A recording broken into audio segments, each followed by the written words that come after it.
നിറത്തിൻ്റെ പേരിൽ മകൾ നേരിട്ട വിവേചനങ്ങൾ സിനിമയാക്കി മാതാപിതാക്കൾ. നിലമ്പൂർ സ്വദേശികളായ ബഷീർ ജാസ്മിൻ ദമ്പതികളാണ് ഈ ചിത്രത്തിൻ്റെ അണിയറയിൽ. അടുത്ത മാസം 1-ാം തീയതി റിലീസിനൊരുങ്ങുന്ന കുരുവി പാപ്പ എന്ന സിനിമ സമൂഹം കാര്യമായി ചിന്തിക്കേണ്ട വിഷയമാണ് മുന്നോട്ട് വയ്ക്കുന്നത്.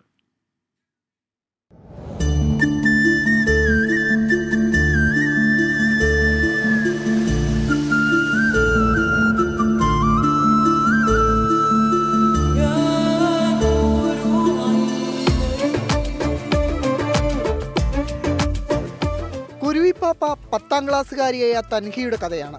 തമാശ എന്നോണം നിറത്തിന്റെ പേരിലുള്ള കളിയാക്കലുകളും മാറ്റി നിർത്തലും കുട്ടികളുടെ ജീവിതത്തെ എത്രത്തോളം ബാധിക്കുമെന്നതാണ് സിനിമയിലൂടെ അവതരിപ്പിക്കുന്നത്. തൻഹിയുടെ ജീവിതത്തിലുണ്ടായ അനുഭവങ്ങൾ സിനിമയാക്കാൻ മാതാപിതാക്കൾ ഒപ്പം നിൽക്കുകയായിരുന്നു. എന്നെപ്പോലെ അനുഭവിക്കുന്ന കുറേ പേരുണ്ട്. അപ്പോൾ അവർക്കൊക്കെ കളിയാക്കൽ കൊണ്ടില്ലാണ്ടാവുന്നതല്ല നമ്മുടെ ജീവിതം. കളിയാക്കുന്നവർ കളിയാക്കിക്കോട്ടെ, നമ്മളെ കഴിവിന് നമ്മൾ വിശ്വസിച്ച് മുന്നോട്ട് നമ്മൾ പോകണം.